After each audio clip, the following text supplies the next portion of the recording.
اللہ تعالیٰ جنت میں کہے گا میرے بندو مانگو، آج میں تمہیں تمہاری نیکی کی وجہ سے نہیں اپنی سخاوت کی وجہ سے دینا چاہتا ہوں، مانگو۔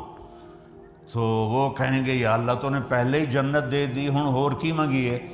اللہ کہے گا نہیں، آج میری شان کا تم نے مانگنا ہے، مانگو۔ کہیں گے اچھا یا اللہ راضی ہو جاؤ۔ وہ کہیں گے شاباش بھائی، اور راضی ہو تو تمہیں یہاں بٹھایا ہے، ناراض ہوتا تو تھوڑی چھتر نہ پا رہے ہوں دوزخ تو نے، راضی ہوں تو میں نے یہاں بٹھایا ہے، مانگو۔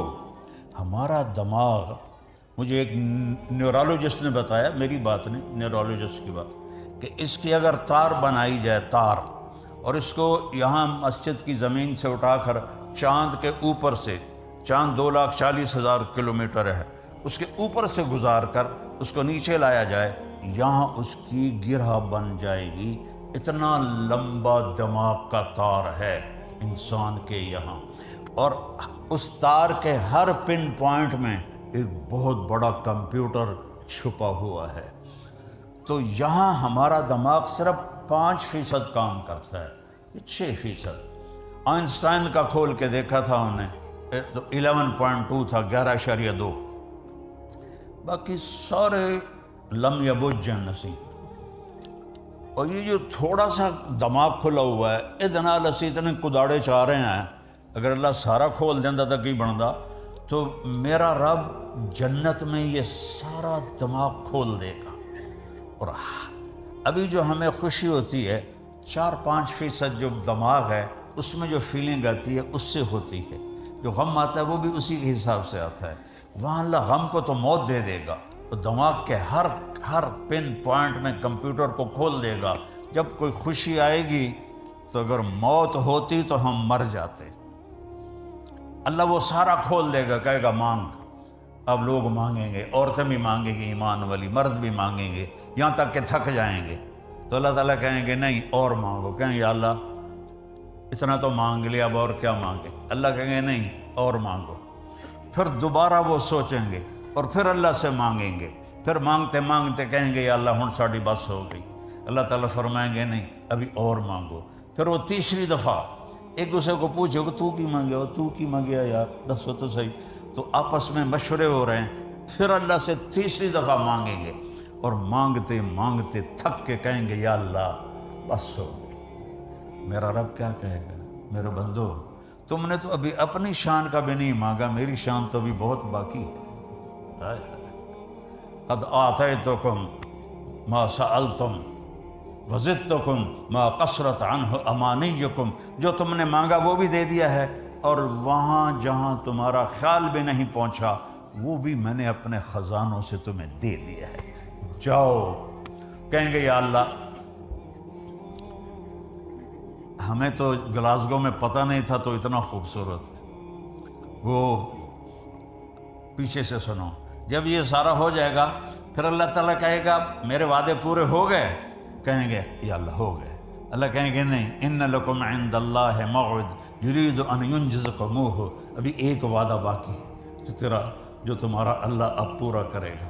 تو وہ سارے کہیں گے یا اللہ کون سا وعدہ؟ الم یزحزحنا عن النار ویدخلنا الجنان، یا اللہ کون سا وعدہ؟ آپ نے ہمیں جنت دے دی، آپ نے ہمیں زندگی دے دی، آپ نے موت کو موت دے دی، بڑھاپے کو موت دے دی، غم دکھ کو موت دے دی، پیشاب پخانہ ختم کر دیا، تو اور اب کون سا وعدہ باقی ہے؟ تو میرے اللہ کی آواز آئی، رضوان ارفع الحجب بینی و بین عبادی۔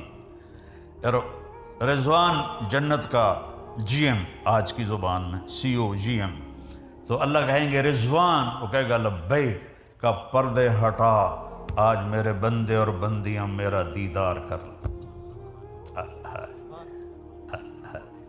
امیر خسرو کا شعر ہے، خواجہ نظام الدین اولیاء رحمہ اللہ کے بڑے عاشقوں میں سے تھے اور ان کے خلیفہ بھی تھے، کہ از لذت دیدارش خسرو چے تمام گفتن، سر دادن و جان دادن نادیدہ رخ یارے۔ وہ کہتا ہے اے میرے رب تجھے دیکھا نہیں اور تیرے عشق میں لوگوں نے سر کٹائے، بدن چروائے، آگ میں جلے، پانیوں میں ڈوبے، ٹکڑے ٹکڑے ہوئے، ایک حسین ہی مثال دینے کے لیے کافی ہے جو اپنے پورے خاندان سمیت ذبح ہو کے لاشیں بکھرے پڑے تھے۔ اور حضرت زینب آپ کی بہن نے جب وہ مستورات کو لے جانے لگے، ان کو تو انسان کہنا بھی انسانیت کی توہین ہے، تو حضرت زینب علیہ السلام نے ایسے مڑ کے دیکھا تو سب کے لاشیں اور سر کٹے ہوئے نیزوں کے اوپر تھے، اور امام حسین کے جسم کو انہوں نے گھوڑوں سے رون دیا تھا، تو ان کے منہ سے نکلا واہ محمد واہ محمد، اے ہمارے محمد، اے ہمارے محمد، صلی علیک الالہ و ملک السماء، اللہ کا آپ پہ سلام ہو، فرشتوں کا آپ پہ سلام ہو، ھذا حسین بالعراء، آج تیرا حسین ننگے بدن پڑا ہے، مزمل الدماء، اپنے خون کا جوڑا پہنا ہوا ہے، سرخ جوڑا اپنے خون کا، مقطع الاعضاء، اپنی بوٹیوں کا، آج تیرے حسین کی بارات ہے، آج تیرے حسین کی بارات ہے، آج اس نے خون کی تاروں سے اپنا جسم سجایا ہے اور اپنی بوٹیوں کو ہار بنا کر اپنا سہرا سجایا ہے، بناتوں کا سبایا وذریتوں کا مقتلہ تصفی علیہ الریاح، آج تیری بیٹیاں قید میں ہیں، تیری نسل ذبح کر دی گئی ہے، اور ان کو کفن بھی نہیں دینے دیا کوفیوں نے، تو ہوا کو غیرت آئی، اس نے جھونکے لیے اور مٹی کو اڑا اڑا کر ان کے جسموں کو کفن پہنا دیا۔